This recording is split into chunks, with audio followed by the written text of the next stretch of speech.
In this video, I want to talk about a technique that I share with my clients a lot of the time because it is such a simple, effective, yet structured way of emotionally regulating yourself when you find yourself in a situation where your emotions are starting to get the better of you. And it's called the helicopter view.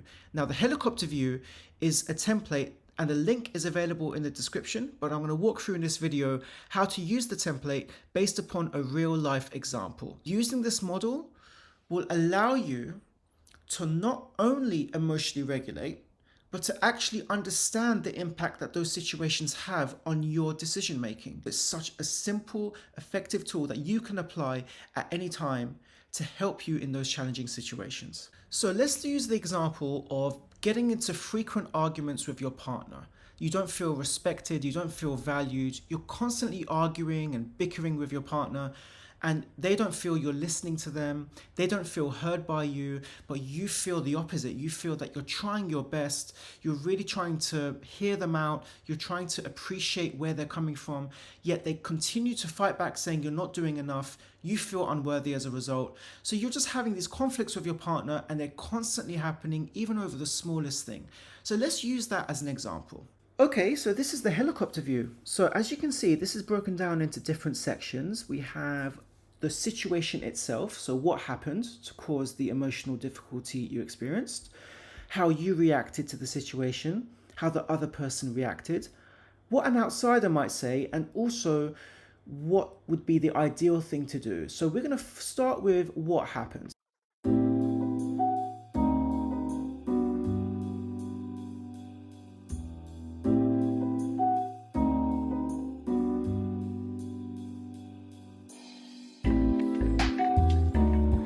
Okay, so now we've summarized what the situation is from as objective a standpoint as we can. So now we're going to move on to the section that's focusing on the self. Now, the self is focused on what are your own opinions and feelings and thoughts about what's happened in that situation. So you're just focusing on how you feel. This is the best place to start because those are the emotions and thoughts that are going to be most intensely present within you. Let's go back to that template. The situation was that my partner accused me of not listening to them and not caring about them, and that I got angry and frustrated.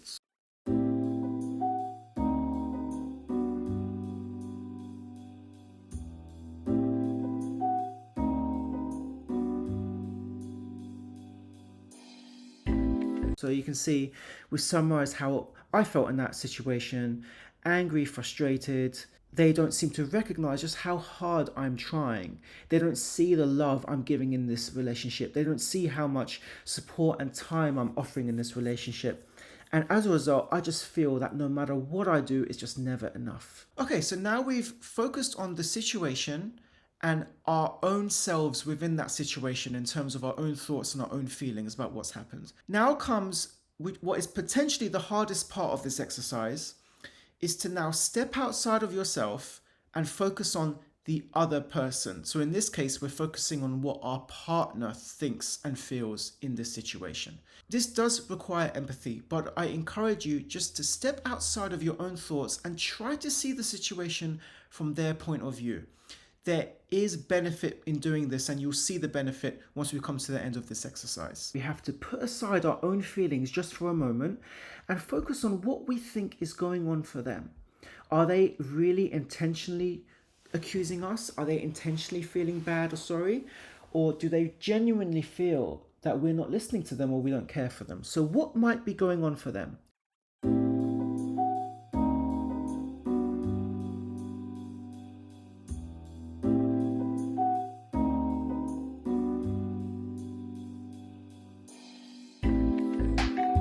My partner feels that they are not being heard. This is causing them to feel unloved and isolated. They don't feel emotionally supported. And perhaps it's the isolation that they're feeling and that's causing emotional distance in the relationship. And it's the emotional distance that's causing these arguments just to crop up even over the smallest stuff. So that's what's going on for them. So they're not feeling that they're being heard. They're not feeling loved. So perhaps we can look at that as a love language. In order for them to feel loved and cared for, they really need to feel and see that we are truly listening to them. So that's probably what's going on for them. Okay, so far we've focused on the situation, how we're feeling in that situation, and what our partner is feeling in this situation. Now we're going to go one step further and focus on what an outsider might think about the situation. So let's say there's someone walks into that situation who doesn't know me or my partner, and they're seeing this for the first time. What are they thinking and what are they feeling about what's going on between us? So let's focus on that now. Let's see what we come up with. I'm just going to create a new text box here. So let's assume this is someone who doesn't know either of us. What might they see?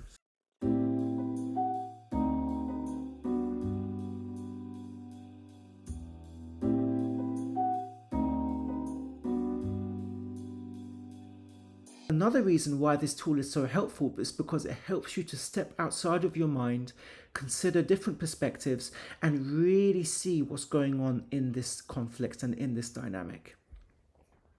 We have ourself, the partner, and what an outsider might think of the situation. Now, this is leading us towards the wise minds. Basically, what could be done to prevent this situation from either happening or escalating as much as it did? And this is where you have to take into account your own feelings, your partner's feelings, and that of a non-biased external observer to put together what would be the best outcome for everyone.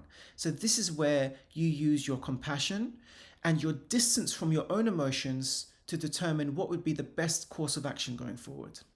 Another good way to think of this section is, if I could go back in time, what would I have done differently? If I didn't allow my emotions to get the better of me, how could I have reacted differently?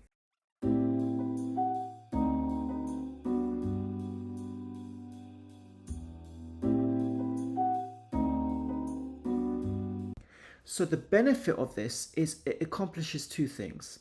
First of all, you have an opportunity to summarize back what you've heard to make sure that you have not misunderstood anything that your partner said.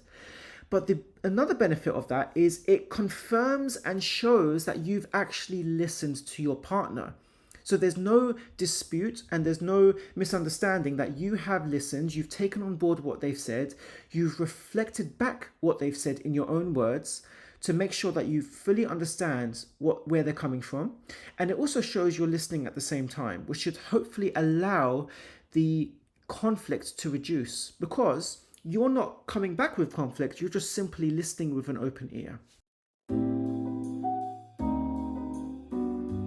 If they choose to clarify how they feel, it allows them to better and more clearly communicate what's going on for them, which is going to naturally reduce the conflict that they're presenting. It's going to allow them to calm down, it's going to allow them to focus on what matters, and it's going to allow you to better understand what is really going on in the situation without using your emotions as the main driver to do that. So we have an understanding of as to what happened in that conflict. We know and appreciate how we feel about the situation and how the other person feels. We have a bit of an understanding as to what an outsider might say about that situation, and also if you could go back, what you would do differently. So what could have changed had you had the chance? Now, the final step in this exercise, which is arguably the most important step, is to stop and take a deep breath. Because we want to cause as much distance from our immediate emotions as possible, because then the emotions that we're experiencing are less likely to have an immediate impact on our actions. The most important bit of the whole process, which I'm going to highlight in yellow, is to stop, to take a deep breath, and to see what is the bigger picture. You're less likely to fall into the same conflicts and the same emotional intensity that you would in the past.